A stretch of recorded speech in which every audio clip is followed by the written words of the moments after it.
ঠিক এই মুহূর্তে পিনাকে নিয়ে বিতর্কিত করার চেষ্টা করছে, ইলিয়াসকে নিয়ে বিতর্কিত করার চেষ্টা করছে, কনক সরকে নিয়ে বিতর্কিত করার চেষ্টা করছে।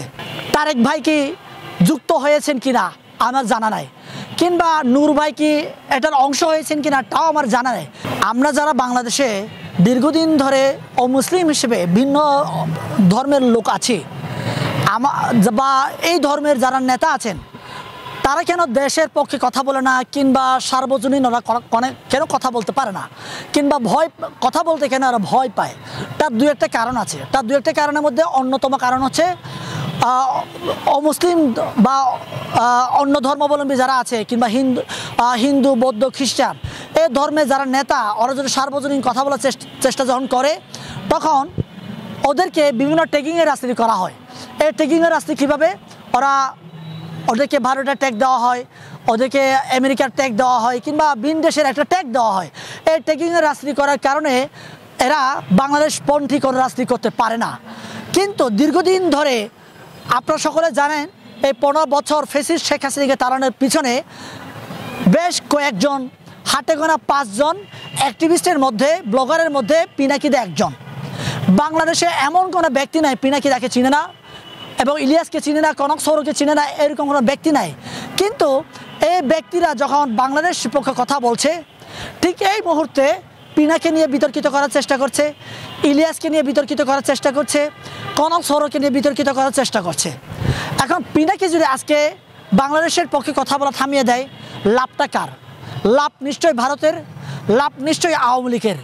তাহলে এই লাভের অংশের ভাগিদার হতে তারেক ভাই কি যুক্ত হয়েছেন কিনা আমার জানা নাই, কিংবা নূর ভাই কি এটার অংশ হয়েছেন কিনা তাও আমার জানা নেই। এই যে আমাদের মধ্যে যারা এই জুলাই বিপ্লব কেন্দ্রিক আমরা যারা আছি, সম্মুখ সারির যোদ্ধা, আমরা একে অন্যকে কাদা ছোড়াছুড়ি করছি, ক্ষমতার দম্ভে নাকি কিসের কারণে আমি জানি না। তবে আমি মনে করি যে ভিন্ন ধর্মের যারা পিনাকিদাকে নিয়ে যদি সারা বাংলাদেশের মানুষ আন্তর্জাতিকভাবে তাকে চিনে, তার মতো লোককে যদি এরকম ট্যাগিং কিংবা নোংরা পলিটিক্সে জড়িয়ে ফেলার চেষ্টা করতে পারে, আমার মতো নগণ্য অ্যাক্টিভিস্ট কিংবা রাজনীতিবিদকে নিঃশেষে শেষ করে ফেলা কিংবা নাই করে ফেলার কোনো ব্যাপার না।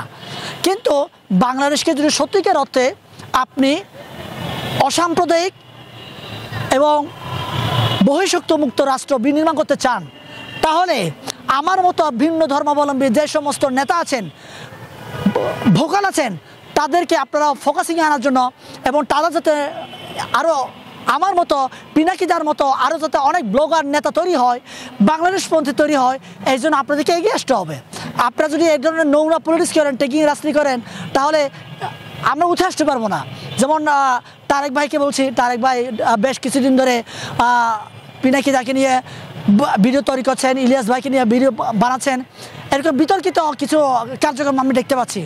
আমি মনে করি এগুলো আমাদের বাংলাদেশকে এগিয়ে যাওয়ার পথে, এবং জুলাই বিপ্লবকে নস্যাৎ করার জন্য এটা অন্যতম একটা এজেন্ডা। এই এজেন্ডাগুলো আমরা নিজেরাই বাস্তবায়ন করছি। এই বাস্তবায়ন আমাদেরকে আসলে হতে দেওয়া যাবে না। জুলাইকে ধরে রাখতে হবে, জুলাইকে অক্ষুণ্ণ রেখে বাংলাদেশকে এগিয়ে নিয়ে যাওয়ার স্বপ্ন দেখতে হবে। কারণ এই জুলাই বিপ্লবের সম্মুখ সারির যোদ্ধারাই একমাত্র ভারতের বিপক্ষে অবস্থান নিয়েছে। একমাত্র এই জুলাই বিপ্লবের সম্মুখ সারির যোদ্ধারাই বাংলাদেশের বহিঃশক্তি আগ্রাসনের বিরুদ্ধে অবস্থান নিয়েছে।